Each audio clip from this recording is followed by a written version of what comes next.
আজ আপনাদের সামনে কথা বলবো প্রোটিন নিয়ে। প্রোটিনের গুরুত্ব কী বা প্রোটিন আমাদের শরীরে কতটা প্রয়োজন। প্রোটিনের গুরুত্ব যদি বলি, প্রোটিন কিন্তু আমাদের পায়ের নখ থেকে মাথার চুল পর্যন্ত প্রোটিন দিয়ে তৈরি হয়। অ্যাকচুয়ালি বলতে গেলে একটা বাড়ির যেমন বিল্ডিং ব্লক ইট, ঠিক তেমনইভাবে প্রোটিন হলো আমাদের শরীরের বিল্ডিং ব্লক।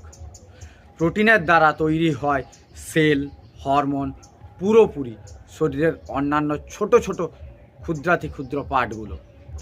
তো বুঝতে পারছেন তো প্রোটিনের গুরুত্ব কতটা প্রয়োজন। প্রোটিন পার কেজি বডি ওয়েটে 1 গ্রাম করে প্রয়োজন প্রাপ্তবয়স্ক মানুষদের ক্ষেত্রে, আর ছোট বাচ্চাদের ক্ষেত্রে প্রয়োজন 1.2 গ্রাম পার কেজি বডি ওয়েটে, অ্যান্ড বয়স্ক এবং দুগ্ধদানকারী মাতা বা প্রেগনেন্সি ওমেন এদের ক্ষেত্রে প্রয়োজন 1.5 গ্রাম পার কেজি বডি ওয়েটে পার ডে। কিন্তু আমরা প্রত্যেক দিন প্রোটিনটা ভালো করে কনজিউম করব এবং শরীরকে ভালো রাখব।